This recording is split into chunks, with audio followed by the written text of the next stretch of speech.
आप सभी को प्रणाम निवेदित करती हूँ और हृदय से आपका स्वागत करती हूँ। मालूम है, जब मैं लगभग 6 वर्ष की थी तो मैंने पहली बार गुरुदेव के स्थूल शरीर के दर्शन किए थे और मुझे धुंधली सी स्मृति है, मेरी स्मृति में धुंधला सा गुरुदेव का चित्र है।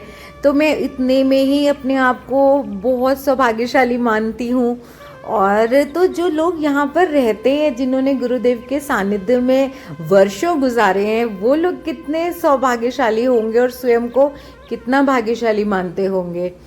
तो अब ना दरअसल मैं जा रही हूँ इस समय गुरुदेव के कक्ष के दर्शन हेतु और अखंड ज्योति के दर्शन हेतु, जो जैसा कि आप सबको मालूम है कि गुरुदेव ने 1926 से जलाई थी। विशेषता की बात है कि उस अखंड ज्योति के सानिध्य में गुरुदेव ने 24 लाख के 24 महापुरस्चरण गायत्री के संपन्न किए थे।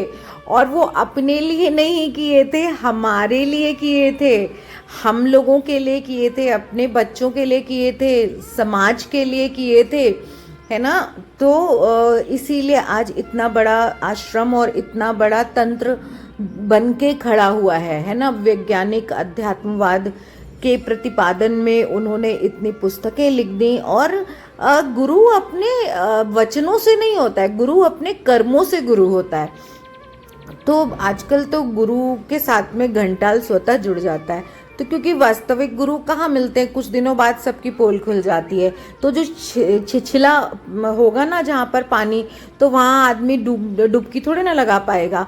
लेकिन जहाँ पर गहराई होगी वहाँ तो पार ही नहीं होता। मतलब गहराई में आप डूबते चले जाइए, भीतर चलते चले जाइए, तल नहीं मिलता। और तल मिलता है तो समुद्र तल की भांति वहाँ पर खूब सारे हीरे मोती मिलते हैं। तो जैसे गुरुदेव के सानिध्य में जितना जानो उतना कम। तो ये देखिए, दर्शनों के लिए पंक्ति लगी है, तो मैं पंक्ति में आकर खड़ी हो गई। और ये सीढ़ियाँ जो गुरुदेव के कक्ष और अखंड दीप दर्शन की ओर जाती हैं, तो मैं ना यही सोचकर बिल्कुल अंदर से ऐसे हो जाती हूँ कि इस स्थान पर गुरुदेव के ने अपने पग रखे होंगे, माता जी आती जाती होंगी। और जो मैंने बचपन में दर्शन किए हैं ना, वो सीढ़ियाँ मुझे मिलती नहीं है। शायद इधर का ये देखिए मॉडल बना है ना, तो वो सीढ़ियाँ मुझे मिलती नहीं है। शायद वो पता नहीं, कोई मैंने 2-3 लोगों से पूछा, लेकिन सही से कोई बताने वाला कोई अभी मिला नहीं है। मुझे जानकारी मिलेगी तो बताऊंगी। शायद से वो यही सीढ़ियाँ है, इसके आगे नया बन गया है जिस पर गुरुदेव ने आकर दर्शन दिए थे सीढ़ी पर खड़े होके। तो बिल्कुल ऐसे ही सादा धोती कुर्ते में, तो बिल्कुल वो खादी का ही सा उनका कुर्ता था उस समय जो उन्होंने पहन रखा था। और बातचीत भी करी थी पापा से। तो इसके बाद देख, सुंदर चित्र है ये, माता जी सीढ़ियों से उतर रही हैं, ये चित्र। और श्रद्धे और दीदी उनके पीछे हैं, इन्हीं सीढ़ियों का चित्र है ना। तो मैं तो बहुत अभिभूत होती हूँ। आपके हृदय में आप कैसा अनुभूत करते हैं, आप बताइएगा। कि आप ये देखिए अखंड दीप दर्शन, तो जिसके बारे में बात हुई थी ना, 1926 से गुरुदेव ने जलाया था, आप सभी तो जानते हैं। तो लेकिन जो लोग नहीं जानते हैं उनके लिए ये बात है कि मानो तो सब कुछ है, नहीं मानो तो कुछ नहीं। वही बात है कि मन चंगा तो कटौती में गंगा। लेकिन जो वैज्ञानिक बात है, तो कोई दीपक अखंड रूप से तभी प्रज्वलित रह सकता है जब उस वातावरण में अग्नि तत्व की प्रधानता हो।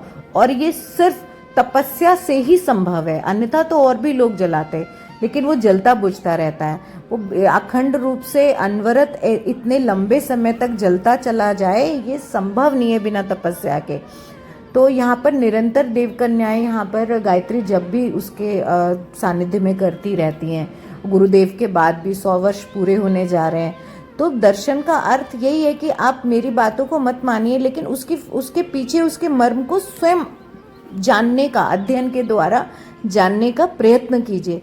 पीछे जो दीदियाँ रोटी बना रही थी ना, वो माता जी की रसोई थी। मैं अपनी बात कहने के चक्कर में वो आप लोगों को बता नहीं पाई पॉइंट, आप रिवर्स करके देख लीजिएगा। तो बस यही कह रही थी कि मैं जैसे ये देखिए गुरुदेव का कक्ष, अब अनुशासन का पालन करूंगी और यहाँ पर अंदर का दृश्य आपको नहीं दिखाऊंगी, अब यहीं से देख लीजिए। और अब हम दर्शन करके वापस आ गए। तो हाँ, मैं क्या कह रही थी कि जैसे मैं हूँ तो कोई सोच सकता है कि अरे ये तो भक्ति में ऐसा बोल रही है। नहीं, ऐसा नहीं है। मैं भावातिरेक नहीं बोलती हूँ। मैं अपनी अनुभूतियों के आधार पर ही बोलती हूँ, और ये अनुभूतियाँ कोई भी प्राप्त कर सकता है ना। कैसे प्राप्त कर सकता है? जाहिर सी बात है, जो लोग डाउट करते हैं या जो लोग तुरंत विश्वास नहीं करते हैं, उन लोगों की जिज्ञासा का शमन गुरुदेव की लिखी पुस्तकें करती हैं, है ना। वो उन्होंने कहा है कि मेरी पुस्तकें जीवंत देव प्रतिमाएं हैं। मेरी प्रतिमा को मत पूजो, मुझे मेरी पुस्तकों के द्वारा पहचानो और मेरी अभ्यर्थना करो। तो और स्वाध्याय करो, सेवा, साधना, है ना, संयम और स्वाध्याय। तो उसमें स्वाध्याय को उन्होंने बहुत बड़ा स्थान दिया है। तो स्वाध्याय, मैं सदा से ऐसी नहीं थी, लेकिन जब गुरुदेव की चेतना से जुड़कर मेरी जीवन में इतने सुखद परिवर्तन हुए, तो इसे तो सच्ची अनुभूति कहा जाएगा ना। अनुभूति के आधार पर, ऐसा नहीं कि भावनात्मक रूप से बस मुझे ऐसा लगा और मुझे विरासत में गुरुदेव से जुड़ाव मिल गया, ऐसा नहीं है। मैं तो अपने मतलब मैं बहुत तार्किक रही हूँ, जिज्ञासु रही हूँ। वो गीता में कहा गया ना, प्रणिपाते इन प्रतिप्रश्न सेव्या, तो प्रतिप्रश्न करती हूँ बहुत ज़्यादा। तो कई बार लोगों को ये पसंद भी नहीं आता, लेकिन जो प्रतिप्रश्न करता है, जिज्ञासु, वो ही सच्ची अनुभूतियों को प्राप्त कर सकता है। तो मैं इन सीढ़ियों से उतर के वो स्थान, उतरते हुए उस स्थान को हर बार ढूंढने का प्रयास, जानने का प्रयास करती हूँ जहाँ पर गुरुदेव ने प्रथम दर्शन दिए थे। हालांकि अभी समझ नहीं पाती हूँ।